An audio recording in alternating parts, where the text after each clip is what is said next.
Oh, I thought I'd share this with you. There's a cartoon of Henry VIII, and he's with one of his wives, and they're working with a mediator. And the mediator's saying, "You say off with her head, but what I hear is, I feel neglected."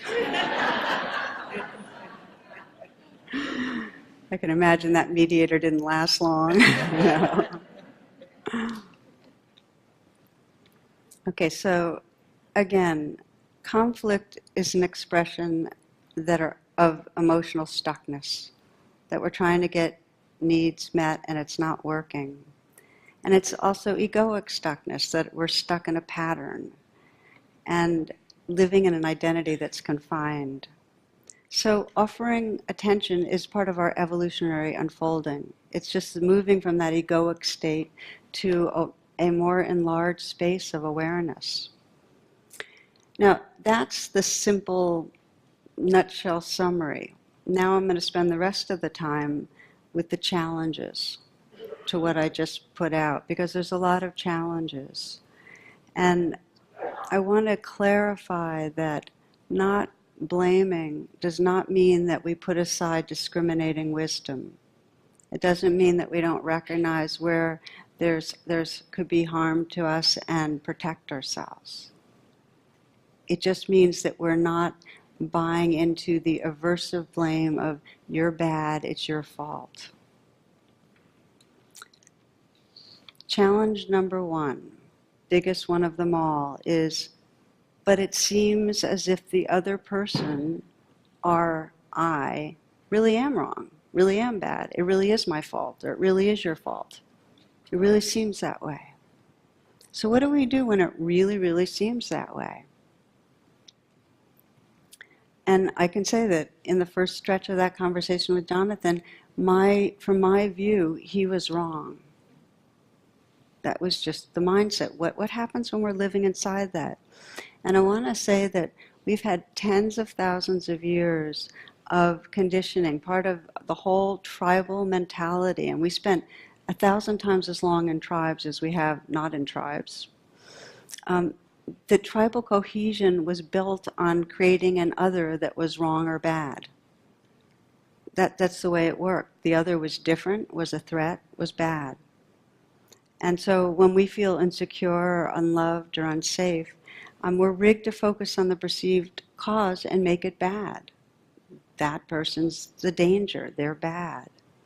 And we fixate, we scan for difference, even difference in view. Like, Jonathan had a different view. He wasn't prioritizing the same thing I was prioritizing. Bad. I've said many times that phrase, the world is divided into those who think they're right. And that's the whole phrase, you know. So we have the very, very deep rigging, and it happens more quickly than we're even aware of, to turn others into an unreal other and in some way have a less than and better than, and sometimes it's what keeps wars going. I was sent this just a couple of days ago. Man writes, I was walking across the bridge one day and I saw a man standing on the edge about to jump off, so I ran over and said, "Stop, don't do it." "Why shouldn't I?" he said. I said, "Well, there's so much to live for." He said, "Like what?" And I said, "Well, are you religious or an atheist?" He said, "Religious." I said, "Me too. Are you Christian or Buddhist?" He said, "Christian." I said, "Me too. Are you Catholic or Protestant?" He said, "Protestant." I said, "Me too. Are you Episcopalian or Baptist?" He said, "Baptist." I said, "Wow, me too. Are you the Baptist Church of God or the Baptist Church of the Lord?" He said, "Baptist Church of the God." "Me too. Are you the original Baptist Church of God or are you Reformed Baptist Church of God?" He said, "Reformed." "Me too. Are you Reformed Baptist Church of God Reformation of 1879 or Reformed Baptist Church of God Reformation of 1915? He said, "Reformed Baptist Church of God Reformation of 1915. I said, "Die, heretic scum," and I pushed him off.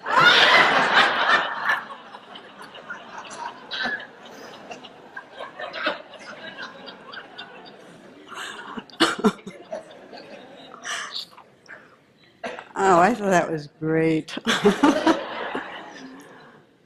It's so true. Even in the group that is most the group that we identify with, when there's differences, all of a sudden there's this huge divide.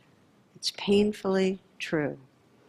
So the first critical discipline for us that is evolving us from the tribal conditioning of self, other, and bad other is really having our antennas up for it.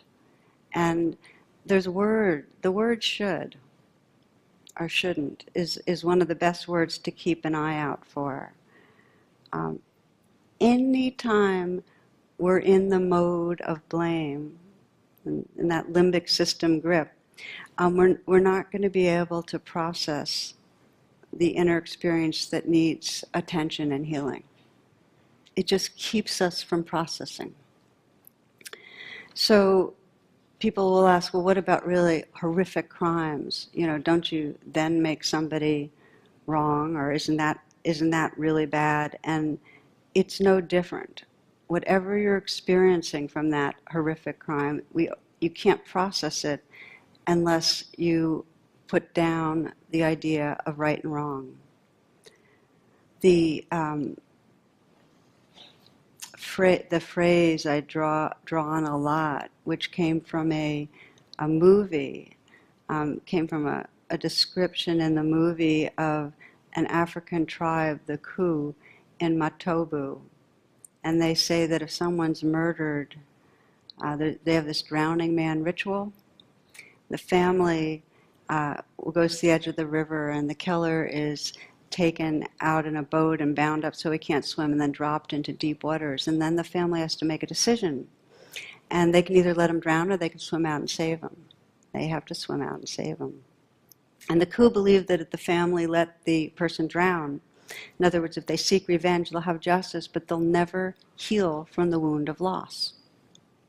On the other hand, if they save him, and that they admit that life isn't always just, they save him.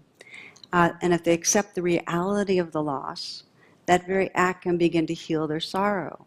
And here's how they describe it. They say, vengeance is a lazy form of grief.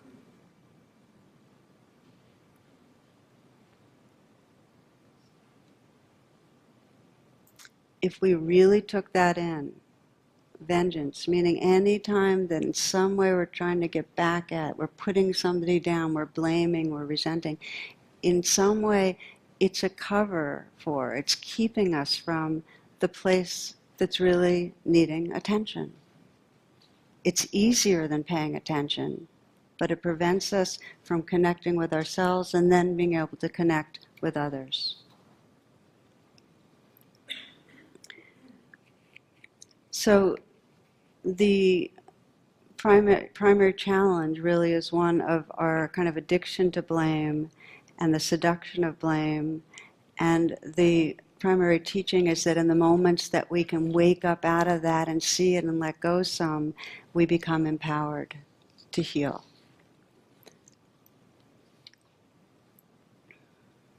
There's a little story of a man who's visiting a spiritual master, and he says, "My life is like shattered glass.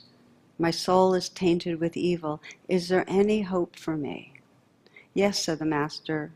"There is something whereby each broken thing is bound again, and every stain made clean." "What?" the man asked. "Forgiveness," was the response. "Whom do I forgive?" "Everyone. Life, God, your neighbor, especially yourself." "Well, how is that done?" "By this very understanding that no one is to blame," said the master. No one. No one is to blame. It's a very powerful mantra. No one is to blame. It's no one's fault.